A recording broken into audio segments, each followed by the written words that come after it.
बिस्मिल्लाहिर्रहमानिर्रहीम। Dear student, अस्सलाम वालेकुम। आज के लेक्चर नंबर 7 में हम काइनेमेटिक्स स्टार्ट कर रहे हैं। यहाँ से हम फ़िज़िक्स का बाकायदा आगाज़ कर रहे हैं। फ़िज़िक्स में हम कोई भी टॉपिक करेंगे वो न्यूमेरिकल बेस्ड करेंगे, क्योंकि न्यूमेरिकल करने से एक तो आपके पास formula plus unit plus dimension भी कवर हो जाएगा, दूसरा उस टॉपिक की आपको अच्छी समझ भी आ जाएगी। तो आप किसी भी यूनिवर्सिटी में टेस्ट देते हैं या फिज़िक्स के किसी भी फील्ड में टेस्ट देते हैं तो वहाँ पे या तो आपको कोई शॉर्ट न्यूमेरिकल दे देते हैं या फार्मूला दे देते हैं या कोई डायमेंशन दे देते हैं, आपसे वो थ्योरी नहीं पूछते। इसलिए हम फिज़िक्स के जितने भी टॉपिक करेंगे कोई टॉपिक स्किप नहीं करेंगे, सबके न्यूमेरिकल करेंगे, सिंपल न्यूमेरिकल भी करेंगे और कंसेप्चुअल न्यूमेरिकल भी करेंगे। डियर स्टूडेंट, लेक्चर नंबर 7 का पहला टॉपिक हमारे पास डिस्टेंस है। डिस्टेंस एक स्केलर क्वांटिटी है, क्योंकि दो पॉइंट के दरमियान ऑब्जेक्ट जो है कोई भी स्पेसिफिक पाथ को फॉलो नहीं करता, किसी भी पाथ को फॉलो करता है, इसलिए इसे हम स्केलर क्वांटिटी कहते हैं और इसमें हमारे पास डायरेक्शन नहीं होती। Scalar quantity representing the total length of path covered by object और ट्रेवल्ड बाय ऑब्जेक्ट। ये हमारे पास कोई भी ऑब्जेक्ट जो पाथ को कवर करता है उस कवर्ड पाथ को हम डिस्टेंस कहते हैं। डिस्प्लेसमेंट हमारे पास वेक्टर क्वांटिटी है।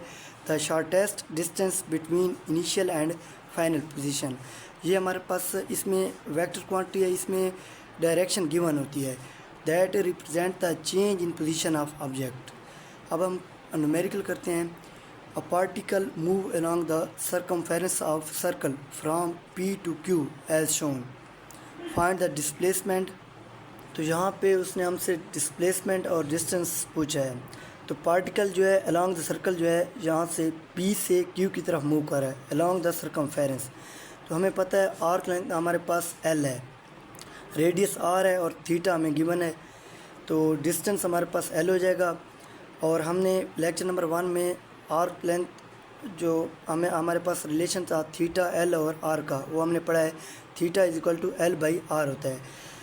थीटा रेडियन में होना चाहिए, तो थीटा की वैल्यू जो है हमारे पास 90 डिग्री है, तो इसे हम रेडियन में कन्वर्ट करेंगे तो 90 इज इक्वल टू हमारे पास पाई बाई 2 आ जाएगा। तो pi by 2 is equal to l over r. L हमारे पास l is equal to pi r over 2 आ जाएगा। डिस्टेंस फाइंड करने का हमारे पास एक शॉर्टकट ट्रिक भी है। As we know that circumference of circle हमारे पास 2 पाई आर होता है। अगर उसे हम हाफ़ कर दें तो हमारे पास पाई आर हो जाएगा। पाई आर को भी हाफ़ कर दें तो ये हमारे पास पाई आर बाई 2 हो जाएगा, यानी कि सर्कल का 1/4 हो जाएगा। Displacement the shortest distance between 2 point या the shortest distance between initial and final position हमारे पास डिस्प्लेसमेंट होता है। यहाँ पे हमारे पास डिस्प्लेसमेंट जो यहाँ पे हमारे पास थीटा जो है वो 90 डिग्री है, तो हम सिंपल पाइथागोरस थ्योरम लगा के भी डिस्प्लेसमेंट फाइंड कर सकते हैं। जो हमारे पास r इंटू √2 है, मतलब कि पी क्यू का square is equal to R square plus R square, ये 2r स्क्वायर हो जाएगा। पी क्यू के स्क्वायर को आप ख़त्म करने के लिए √ लेंगे तो पी क्यू आपके पास आ जाएगा r/√2 हो जाएगा। लेकिन अगर हमारे पास थीटा चेंज हो, मतलब 90 डिग्री ना हो, तो उस सिलसिले में हम पाइथागोरस थ्योरम तो यूज़ नहीं कर सकते।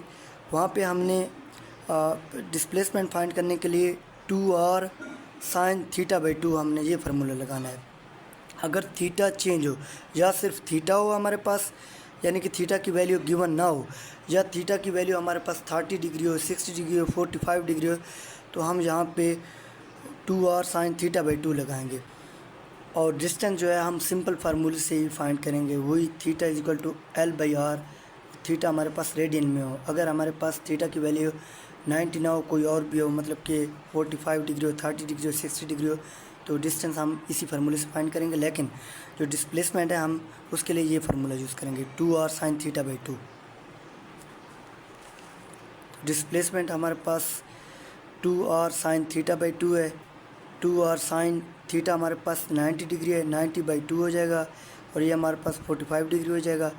2r हमारे पास sin 45 जो होता है 1/√2 के बराबर होता है, तो 2 को हम √2 इंटू √2 भी लिख सकते हैं।